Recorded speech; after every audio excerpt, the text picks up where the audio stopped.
Hey guys, welcome back to the Texas THC Doctor YouTube channel. I'm here with Dr. Shah today. How are you doing? I'm doing well. How about you? I'm doing good. Happy Monday, everyone. So today we are going to be talking about cancer and cannabis and just how cannabinoid products help our cancer patients. Excellent. Yeah, I mean, there's a lot of interesting stuff that we were able to research.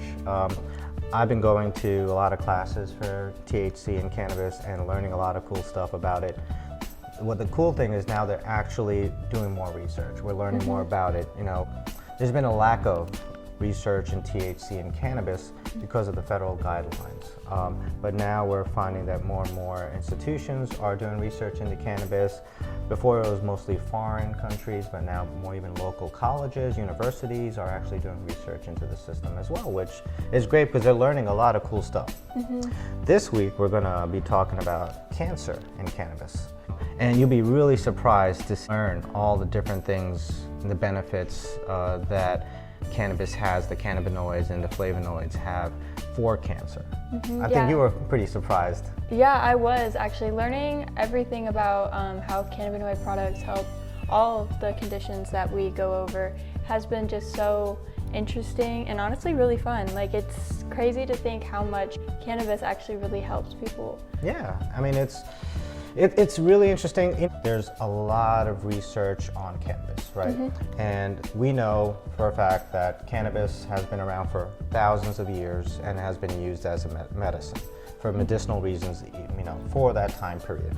And it's only recently that it's had that stigma. When I say recently, I say the last 100 years or less that has been given a bad connotation. Which we did have a video over. It's one of our first videos, kind of going over the entire history of it, dating back to like thousands and thousands of years ago. Yeah, please look into that and look into the old YouTube videos that we have that went over the history of cannabis because it's really darn interesting. Yeah, it's been really cool to learn. So what we start with is that, first of all, by federal law, the possession of cannabis is illegal in the United States, except unless there's approved research settings. And then now we have increasing states, territories that are actually enacting laws for legalizing it for medicinal reasons and also recreational reasons. And again, we have, you know, many states that have legalized it for medicinal reasons, and there are a couple of states like California, Colorado, and more that have legalized it for recreational purposes as well. Interesting fact is that the U.S. Food and Drug Administration has not approved cannabis as a treatment for cancer or any other medical condition. Now, why that's important is that we do know that cannabis is useful for a lot of different symptoms. Right. Also, why it's interesting is that there are commercially available cannabinoids, such as dronabinol and nabilone, that are approved drugs for the treatment of cancer-related side effects like nausea. Now, why is it legal as a synthetic version and not legal in the natural form? Yeah, that was interesting to like read about as well, because I didn't even know there could be other kind of synthetic versions of cannabinoid products. I thought it was all just natural. I didn't know there was any like medical... So in the hospital, when I used to work inside of hospital industry, we would prescribe sometimes something called Marinol, which is the dronabinol that I mentioned. Now, it's a synthetic version of marijuana. Now, why is it legal and medical marijuana isn't? Now, honestly, my personal opinion is that because you can't make money off of, I'm probably going to be canceled for this by the federal government. They're probably going to lock us down after this. But there's no money to be made for them if you were to legalize it, or there'd be some other political reasons behind it. Now, it makes no sense. We know it works. They've gone far enough, the pharmaceutical companies, to make a synthetic version of it. Yet, we won't approve the fact that cannabis helps a lot of medical problems, such as cancer-related side effects. Now, that's the crazy thing, and I know there's a lot of people out there that are probably cursing out and saying, you know, F this, that's crazy, that makes no sense. And it's true, it doesn't make any sense. There's no real logic behind this, but when did the government ever make sense? Yeah. It doesn't make sense at all. Currently, we're going through a lot of stuff right now where it doesn't make sense. Now, the chemical components of cannabis are also called cannabinoids. We've discussed this before in our past talks. They activate receptors in our body called endocannabinoid receptors, also called ECS. And throughout our body, they produce pharmacological effects that affect the central nervous system and the peripheral nervous system. Also, our immune system as well. A lot of scientific terms. Nothing I could say. So the facts we do know, okay, the facts are this. It has antiemetic effects. It has appetite stimulation. It improves your appetite. It has pain relief. And then finally, it also helps with sleep. Now those are the few of the many different benefits that cannabis provides. And we know this as a fact. So there's no argument against that. Now, cannabis can also, now this is the cool stuff that you were researching with us and reading up on as I was bringing it up into like a slideshow for you, that cannabis can actually shrink cancerous tumors. Health researchers from the US government, and you can read this behind us, now state that cannabinoids, a class of compounds present in cannabis, can hinder cancer by causing cell death and stymieing blood vessels necessary for tumor growth. Now you're probably saying causing cell death. Causing cell death of cancer cells, not of normal human cells that are functional. Now the claim, they claim that the studies on mice and rats demonstrate that cannabinoids are able to destroy cancer cells while protecting non-cancerous cells. This has been used in combating colon cancer, liver cancer, breast cancer, and various other forms of the disease. Some of the research I did as well, it also has been used for brain cancer, I believe. Yeah. At the very end of this, I have a little bit about that. Yeah, breast cancer, brain cancer, and other types of cancer. But Yeah. we're gonna go into that as well. Now, one of the other cancers is pancreatic cancer. Now, pancreatic cancer is one of the deadliest cancers out there. You know, very low survival life expectancy of about 5 years for most people diagnosed with it, because usually when they diagnose it, it's a little too late, and it's usually at a later stage when people discover that they have it. So there were scientists at the Dana-Farber Institute that study cancer at Harvard University. They were able to study this and show that it completely eliminated malignant tumors in rats with pancreatic cancer thanks to a special form of cannabis extract. Now that's awesome. It's you know, needs more research. It needs more studies to look into it. But this is being studied at Harvard University. So it's not just, you know, something we picked up that someone said, you know, hey, it helped me reverse my cancer. Because we hear stories like that all the time, right? Where someone says, hey, you know, I was given a death sentence for a cancer, and I was told I only had, you know, a year to live. I smoked marijuana, and now I went back and I have 0 cancer. We hear those kind of stories, but now we're actually getting, you know, research and proof showing how it benefits in the laboratory too. We actually had one of our own patients tell us his story last week about how THC helped him with his cancer that he had. Yeah, basically how he was also given like wasn't he given like a death sentence, saying that he didn't have much longer to live, and that was like 5 years ago. Yeah, he had been treated with all the cancer treatments and stuff like that, but he hasn't had any cell growth back because he's been on THC and. Yeah. I mean, basically, you know, it helped him with all of his symptoms, where we were, you know, when you're given chemotherapy, when you're given all the medications to fight cancer, anybody who's had chemotherapy knows it's a tough road. It's a really tough road, and then the side effects that you get from the chemotherapy sometimes are worse than the cancer itself.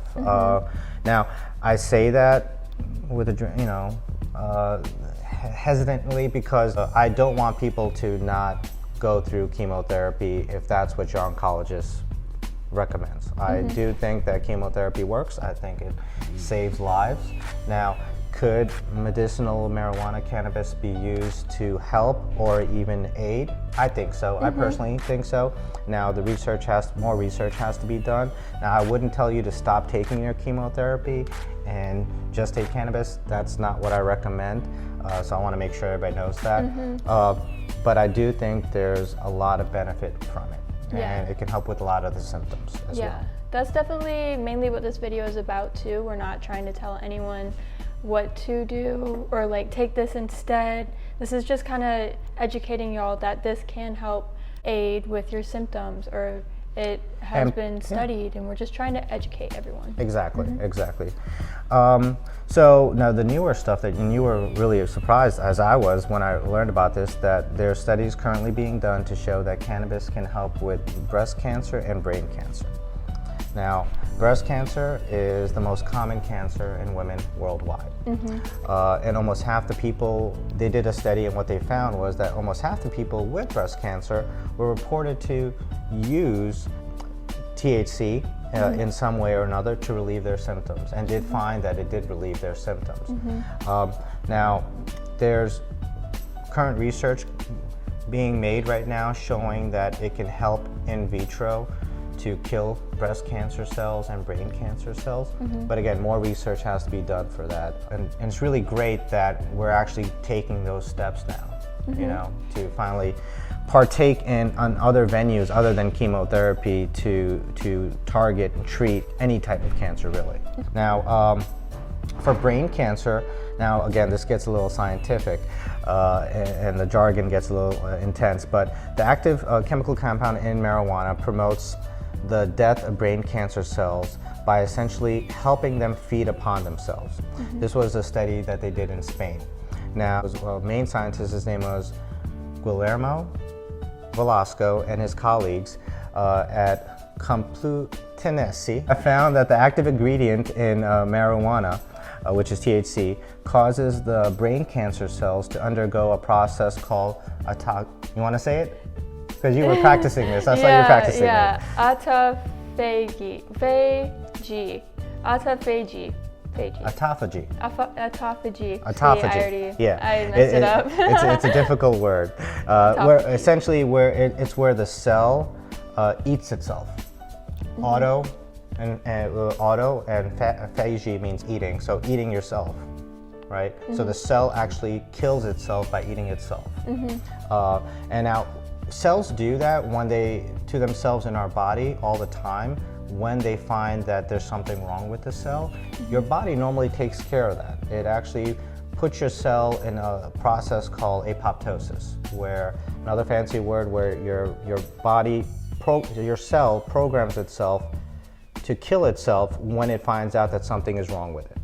All right, pretty neat. I mean, but what we're finding out that THC can actually target the cancerous cells and tell them to go through that process of killing themselves so that they're not in our body, which is pretty darn neat also.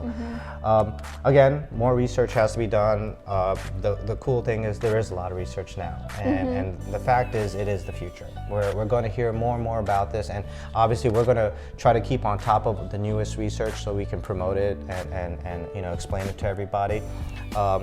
And try to make it in simpler form too, because a lot of the research out there, we gotta, you know, discriminate between stuff that actually has a good scientific basis behind it, and a lot of the stuff that is just hearsay, stating that, you know, we hear that it does well, but we really don't have any research behind it.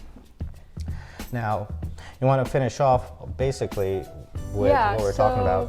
Yeah, so overall, we have just been with all this research together to kind of tell y'all or show y'all that cannabis can help with symptom relief in cancer patients. And we've seen it in some of our patients. We've heard stories on the internet. We've read scientific documents, articles. Journals, many journals. And we listed some of the journals from NIH and other articles that we acquired. And again, if you have that, where we got the journals, we'd be happy to provide them for you. Just DM us so we can send that information over to you as well. What I take home from this is that there's a lot of benefit from cannabis, right? We know it helps with nausea. We know it helps with insomnia. We know it helps with pain. We know it helps with inflammation. It helps with anxiety as well. Helps with anxiety as well. So there's a lot of benefits that we know it definitely does. Now, does it do it for everybody?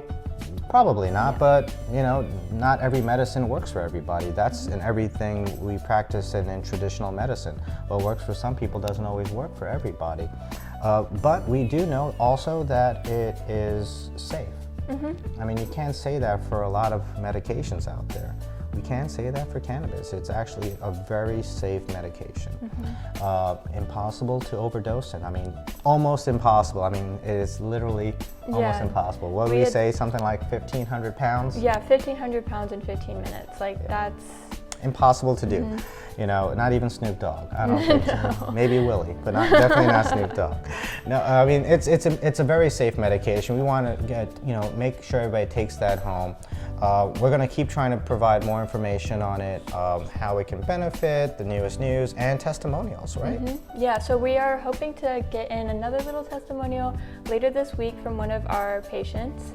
I've been talking back and forth with her, so we're fingers crossed.